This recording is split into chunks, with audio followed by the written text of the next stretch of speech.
Hi friends, ഇനി ഞാൻ നിങ്ങളുമായിട്ട് ഷെയർ ചെയ്യുന്നത് നല്ല ടേസ്റ്റി ആയിട്ട് അതുപോലെ നല്ല വെറൈറ്റി ആയിട്ടുള്ള റെസിപ്പിയാണ്.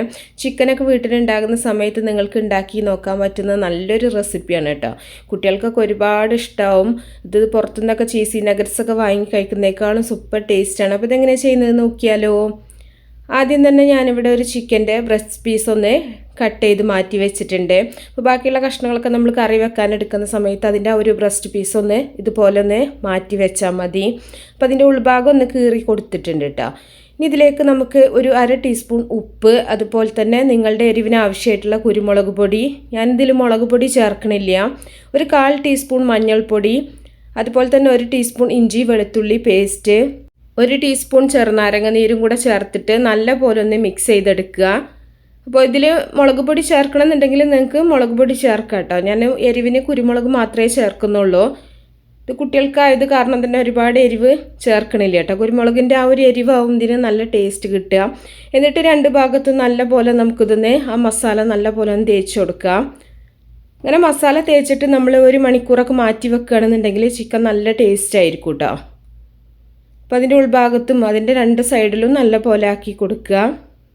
അപ്പോൾ നിങ്ങൾ കുറേ ആൾക്ക് ഉണ്ടെന്നുണ്ടെങ്കിൽ ഒരു 2-3 പീസൊക്കെ വെച്ചിട്ട് ചെയ്യേണ്ടി വരും കേട്ടോ. അതിപ്പോൾ കുറച്ച് ആൾക്കൊക്കെ കഴിക്കാനേ 1 പീസ് ഉണ്ടാവുള്ളൂ. ഇതിൻ്റെ ഈ ഒരു ഉൾഭാഗത്തേക്ക് നമ്മളിനി ചീസാണ് നിറച്ച് കൊടുക്കുന്നത്. ചെഡർ ചീസാണ് ഞാൻ ഇവിടെ ഗ്രേറ്റ് ചെയ്തത് നിറച്ച് കൊടുക്കുന്നത്. ഈ ചെഡറിന് പകരം നിങ്ങൾക്ക് മൊസറല്ല ചീസ് എടുക്കാം.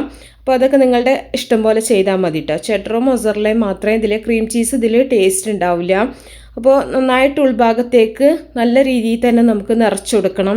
എന്നാലും നമ്മൾ കഴിക്കുന്ന സമയത്ത് എല്ലാ പീസിലും ചീസ് കിട്ടുള്ളൂ. അപ്പോൾ നിറച്ചതിന് ശേഷം നമ്മൾ ഇതുപോലെ വെച്ചിട്ട് കുറച്ച് സമയം മാറ്റി വെക്കുക കേട്ടോ. അപ്പോൾ നേരത്തെയൊക്കെ റെഡിയാക്കി വെച്ചാൽ മതി. ഇനി വേറൊരു ബൗളിൽ ഞാൻ 1.5 ടേബിൾ സ്പൂൺ മൈദയും അതുപോലെ കുറച്ച് വെള്ളം കൂടെ ചേർത്തിട്ട് നല്ല പോലെ ഒന്ന് കലക്കിയെടുക്കുന്നുണ്ട്. ഇതിന് പകരം നിങ്ങൾക്ക് ഒരു കോഴിമുട്ട നന്നായിട്ടൊന്ന് അടിച്ചെടുത്താൽ മതി. അപ്പോൾ മുട്ട വേണ്ടാന്ന് വിചാരിച്ചിട്ടാണ് ഞാനിവിടെ മൈദ ഇതുപോലെ ഒന്ന് കലക്കിയെടുക്കുന്നത്. ഈ ഒരു പാകത്തിന് നിങ്ങൾ കലക്കിയെടുക്കുക കേട്ടോ. എന്നിട്ട് നമ്മൾ മാരിനേറ്റ് ചെയ്ത് വെച്ചിട്ടുള്ള ചീസൊക്കെ നിറച്ച് വെച്ചിട്ടുള്ള ചിക്കൻ്റെ പീസ് ഇതിൽ നന്നായിട്ടൊന്ന് മുക്കിയെടുക്കുക. എന്നിട്ട് നമ്മളിത് ബ്രെഡ് ക്രംസിൽ നല്ല പോലെ ഒന്ന് റോൾ ചെയ്തെടുക്കുകയാണ് ചെയ്യുന്നത്. ഈ ബ്രെഡ് ക്രംസിന് പകരം നിങ്ങൾക്ക് കോൺഫ്ലേക്സ് പൊടിച്ചിട്ട് അങ്ങനെ വേണമെങ്കിലും ചെയ്യാം. അപ്പോൾ കോൺഫ്ലേക്സോ ബ്രെഡ് ക്രംസോ എടുക്കുക കേട്ടോ. അതാവും നല്ല ടേസ്റ്റ് കിട്ടുക. നല്ല പോലെ ആക്കിയതിന് ശേഷം നമുക്കിത് നല്ല ചൂടായിട്ടുള്ള ഓയിലിൽ ഫ്രൈ ചെയ്തെടുക്കുക. അപ്പോൾ ഓയിലിലോ വെളിച്ചെണ്ണയിലോ ഫ്രൈ ചെയ്തെടുക്കാം. അതൊക്കെ നിങ്ങളുടെ ഇഷ്ടം പോലെ ചെയ്യാം. ഇപ്പോൾ ഒരു ഭാഗം നല്ല പോലെ ആയിട്ട് നമുക്ക് ഇതൊന്ന് തിരിച്ചിട്ട് കൊടുക്കാം. ഞാൻ ഫാസ്റ്റായിട്ടൊന്ന് കാണിക്കണേ. കുറച്ച് സമയം വെച്ചിട്ട് തന്നെ നമ്മളിതൊന്ന് ഫ്രൈ ആക്കി എടുക്കുന്നുണ്ട്. അപ്പോൾ തീ കൂട്ടി വെക്കാണ്ട് ഒരു മീഡിയം ഫ്ലെയിമിലിട്ടിട്ട് 2 ഭാഗവും നല്ല പോലെ ഫ്രൈ ആക്കി എടുത്താൽ മതി.